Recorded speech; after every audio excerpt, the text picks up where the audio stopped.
கொஞ்சம் 2 பேருக்குமே வேலை ஜாஸ்தின்றதுனால பயங்கர டயர்டாக தான் இருக்கும். நாங்கள் 2 பேருமே வீட்டுக்கு தேவையான அத்தியாவசிய மளிகை பொருட்கள் வாங்குறதுக்காக மளிகை கடைக்கு வந்தோம். நல்லா 2 பக்கத்துக்கு சஞ்சீவி மலை மாதிரி நீளமா ஒரு பெரிய பில்லை போட்டாச்சு. இதுக்கு மேலே போய் அவங்க சமைச்சா நல்லா இருக்காதுன்னு எனக்கு தோணுச்சுன்னு சாப்பாடையும் மதியானத்துக்காக வெளியவே வாங்கிட்டோம். நாங்கள் வீட்டுக்கு வர்றதுக்குள்ளேயே தண்ணி கேனும் ரீச் ஆயிருச்சு. சரி அதை தான் எடுத்து உள்ள வைக்கலான்னு கேனை உள்ள வச்சுட்டு வெளியே வந்து பார்த்தா மளிகை பொருட்களும் வீட்டுக்கு வந்து ரீச் ஆயிருச்சு. ஓகே நண்பர்களே, ஓரளவுக்கு தயாராயிட்டோம்னு நினைக்கிறேன். இன்னைக்கு நைட்ல இருந்து எப்படியாச்சும் வீட்டில் சமையல தொடங்கிடணும். பேபியை குளிப்பாட்டுறதுக்கு கெட்டில் ஒரு பக்கம் நான் சுடுதண்ணி வைக்கவே வைஃப் வந்த மளிகை பொருட்கள் எல்லாம் பிரிச்சு பார்க்க ஆரம்பிச்சிட்டாங்க. எல்லா திங்ஸுமே வாங்கிடலாம், ஆனால் பேசிக்கான திங்ஸ் எல்லாம் வாங்கியாச்சு. மளிகை கடையிலேயே பேபிஸ்க்கான கிலுக்கு ஒன்று இருந்துச்சு. சரியா, அதுவும் ஒன்று அவனுக்காக வாங்கிக்கிட்டோம். கையில் கொடுத்தா அழகாக கொஞ்சம் நேரத்துக்கு ஆட்டுவோம். அதுக்கப்புறம் எந்த பொருளை கையில் கொடுத்தாலும் நேராக வாய்க்கு போகிற போது இதையும் வாங்கி கொண்டு போயிட்டோம். அப்படியே தண்ணியும் குளிக்கிற பதத்துக்கு சூடாச்சு. பையனுக்கும் எண்ணெயை தேய்ச்சி விட்டு வைஃப் அழகாக கூட்டு போய் குளிக்க வச்சிட்டாங்க. ஒரு பக்கம் வாழ்க்கையும் பிஸியாக இருந்துச்சு, இன்னொரு பக்கம் கொஞ்சம் பிரச்சனைகளும் இருந்தனால ஃபோட்டோ ஷூட்டே எடுக்கல. மந்தே முடிய போது சீக்கிரம் பையனுக்கு ஃபோட்டோ ஷூட் பண்ணணும். அண்ணா ஃப்ளைட் போகுது ஒரு மாதம்.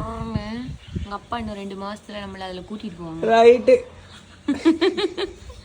என்னம்மா நம்ம போகிறோம் அதில், இங்கேருந்து பார்த்துக்கோ அப்படின்னு அவங்க ஃப்ளைட்டில் போகிற ஆசையை என்னிடம் கூறியபடி இந்த vlog நிறைவடைகிறது. எண்ணம் போல் வாழ்க்கை நண்பர்களே.